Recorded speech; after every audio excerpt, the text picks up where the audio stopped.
Donald Trump's push for more control isn't some distant possibility. It's happening right now. And if you're in Washington, D.C. like I am, you can see the effects every single day. It's unsettling, it's heavy-handed, and frankly, it's embarrassing.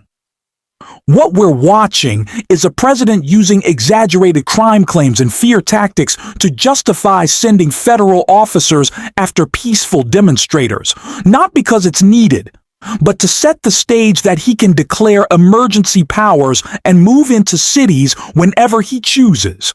But here's the thing, even with all that posturing, it still comes off as weak and awkward. That's exactly how Trump looked today when he tried speaking to a room full of police officers here in D.C., and speaking might even be too generous. He stumbled through his remarks as the audience sat in complete silence. No applause, no laughter, just awkward quiet as he lost his grip. We're going to break down that moment in full.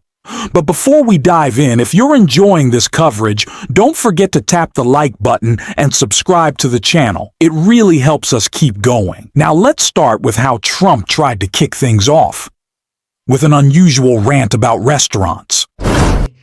But we've had a great period of time, but I've never received so many phone calls thanking me for what we've done in Washington, D.C., from people that haven't gone to a restaurant literally in 4 years. And they said, you know, what you've done it's unprecedented, because what they said, it was just unsafe. We couldn't do it. We'd go out and you'd see the stories, you'd read the stories, you'd see all of the things that are happening. And they said, we couldn't stand it, sir. And now I take my wife and my kids to dinner. One of them said he's gone out 4 nights in a row, and he hadn't gone out for 4 years. So it's a great tribute to you. And when I look at you people, I understand why, because there's no games, right? We're not playing games. We're going to make it safe. Let's start with the obvious. What Donald Trump claimed about restaurants reopening this week is simply not true. The idea that businesses could suddenly restaff, prep their kitchens, and be back in full swing after just a couple of days doesn't add up. In reality, restaurant traffic isn't up at all. In fact, it's still down by about 40%, and that's because people are afraid to go out. Federal officers and unidentified agents have been detaining people without warning, creating an atmosphere where many feel unsafe even leaving their homes.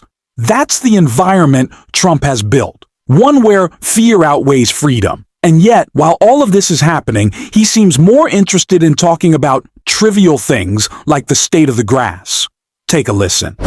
And they're all coming in, and people are now coming in. They're making reservations to come in, and they want to be in Washington, D.C. One of the things we're going to be redoing is your parks. I'm very good at grass because I have a lot of golf courses all over the place. I know more about grass than any human being, I think, anywhere in the world. And we're going to be regrassing all of your parks, all brand new sprinkler systems, the best that you can buy, just like Augusta. No, it'll look like Augusta. It'll look like, more importantly, Trump National Golf Club. That's even better. But we're going to have all brand new, beautiful grass. You know, like everything else, grass has a life. Do you know that? Grass has a life. You know, we have a life and grass has a life. And the grass here died about 40 years ago. So we're going to be rebuilding all of your parks, and it's going to happen fast. It's going to go up like a miracle. So anyone trying to frame this as being about safety should really listen to Donald Trump's own words about his actions in D.C. He doesn't focus on safety at all. Instead, he drifts into bizarre stories and distractions that have nothing to do with reality. What grabs his attention most isn't public security, but things like redecorating. He talks about his plane, about portraits, even renaming landmarks. He wants flashy gold details in the Oval Office and new grass to make it look like a golf course. None of it makes sense. And it shows just how unfocused and out of touch he's become. In fact, during one strange personal rant, the entire room stayed silent as he rambled on. And right after that, you'll see a clip where he struggles just to get the words out. Todd, Todd Blanche, who's been with me so long, and he's one of the best lawyers you'll ever find.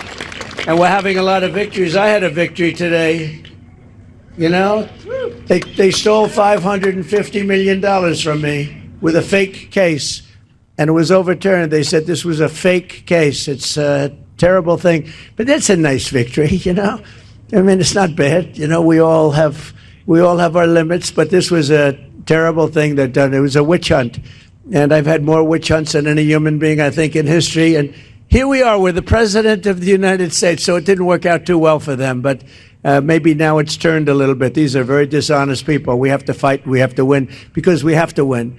And you people are winners, and I just think it's such an honor to be with you, and we're going to make Washington, D.C. great again. We're making our country great again. The country is very close to being great. When they say it's the hottest country in the world, they mean it. And this capital is right now, after 4 days, 5 days, it's at a level that you haven't seen in a long time, and it's all because of you. So I want to thank you all very much. It's an honor to be. Thank goodness this didn't turn into another spectacle like Trump's appearance at Fort Bragg, where he tried to rally soldiers into clapping along while he went after political opponents. This time, there wasn't applause or cheers, just awkward silence. You could see people looking around confused, wondering why he was even bringing up lawsuits during what was supposed to be a talk about crime. Of course, it wasn't really about crime at all. It was about Trump's own issues. And the confusion only grew because what they were witnessing was a rambling, unfocused speech from someone clearly losing his grip. And it didn't stop there. Because when he shifted to the topic of energy, things got even stranger. Grid. So all of these big factories that are being built are building their own electric plants fired by oil and gas. They're not fired by wind, by the way, because wind doesn't work, but we won't say that. It destroys everything. It looks terrible. It's a very expensive form of energy. And we're not doing wind. We're going back to fossil fuel. I hope not too many of you people are going to be upset, but we have to go back to what works. We can't be foolish. Trump went on another rant about energy, claiming things that simply aren't true. For someone who talks endlessly about liquid gold and complains about wind turbines, you'd think he might actually understand how energy works. Instead, under his watch, costs have only gone up by double digits, and the pattern is clear. The more he talks about a topic, the less he seems to actually know. Tariffs are a perfect example. He throws the word around because he likes how it sounds, not because he understands the impact. And if that wasn't enough, just wait until you hear how he shifted into talking about Kristi Noem. Here's my Kristi, you dear. Thank you very much.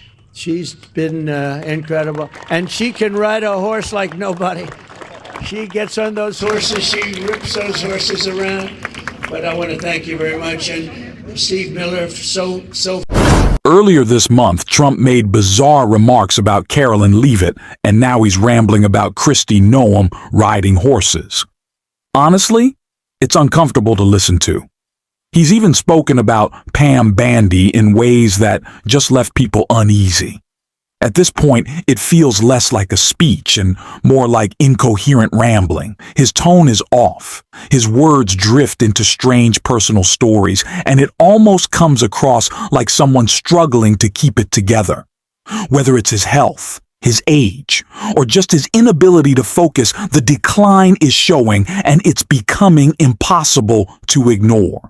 Even the right to build electric plants, they become almost like a public utility. Because we have old grids. We have a lot of stuff that's old. We wouldn't be able to compete with China AI. And now we're totally leading the AI race and the artificial intelligence. It's a big deal. And it's the hottest thing there is for probably in 35, 40 years. It's a lot of people don't know what it is. Just trust me, it's very hot. It's big. But they need massive amounts of electricity. They need more electricity than we have right now in the whole country servicing everything. In other words, we have to at least double it up to be competitive and to be leading. You rarely come across someone who can speak so poorly on so many different topics, but Trump manages to pull it off. The range of issues he can stumble through is almost unbelievable, though not in a good way. What we're seeing isn't talent. It's a rambling performance from someone clearly struggling to stay sharp. And the sad part is watching his team line up behind him, trying to make this tough guy press conference look legitimate. The truth is, they know he looks weak. They also know that once Congress is back in session and the Epstein files are on the table, he'll look even weaker trying to dodge accountability. That's why they're scrambling to prop him up. But it isn't working. Real leaders are pushing back, like Gavin Newsome, who highlighted that in his discussion with friend of the show, David Pakman.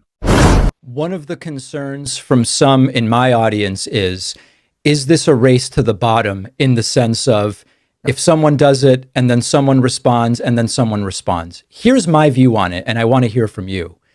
Republicans, to a great degree, have already done it. And so what we're talking about here is, I think if you had the option to ban partisan gerrymandering nationally, I believe you would support that. I certainly would. But I don't support unilateral disarmament. And saying we're not going to do something they've done, which leads to losing, which leads to never getting power with which to change any of these things, that I don't like. And so I'm curious to hear from you. I mean, would your preference be that we do away with all of this stuff, but that's simply not where we find ourselves? Yeah, not only is it a preference, it's in the legislation. It's actually going to be on the ballot. We're going to affirm California's support for national independent redistricting. That is going to be on the ballot. That is what the legislature is currently voting on and will be on the November 4th ballot in California. So we absolutely agree with that framework. But it's to your point, this notion of unilaterally disarming, holding a candlelight vigil, talking about the way the world should be. If you're going up against an opponent that is not playing by the rules, that's cheating, it's malpractice not to do something about that. It's dangerous, as in this case, because you're quite literally putting the rule of law and you're substituting the rule of Don.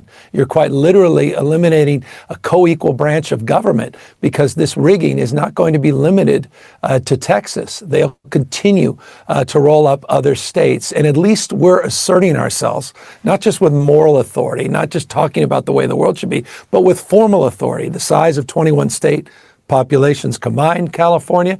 And so we can actually punch back. We can neutralize what Texas appears to be doing as we speak, likely to be advanced this evening and tomorrow. And we can do so in a very democratic way, a very different way than Greg Abbott and Donald Trump are doing it. I said this earlier on Twitter, and I'll repeat it here. A lot of people have been talking about Gavin Newsome, but my take is simple. He's not just a fighter, he's a closer. That's what Democrats need right now.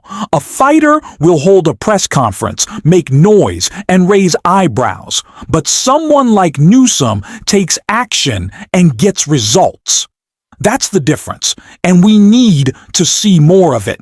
J.B. Pritzker, Kathy Hochul, Wes Moore, time to step up. Because as it stands, with the gerrymandering already locked in across states like Texas, Ohio, Indiana, and Florida, Democrats are on track to lose as many as 8 seats. That's the reality. So yes, Gavin Newsome did his part. Now it's time for others to do theirs. And trust me, we'll be talking about this every single day right here on this channel. If you want to support the work we're doing, don't forget to subscribe, leave a like, and if you made it this far, drop a blue heart in the comments. Until next time, I will see you soon.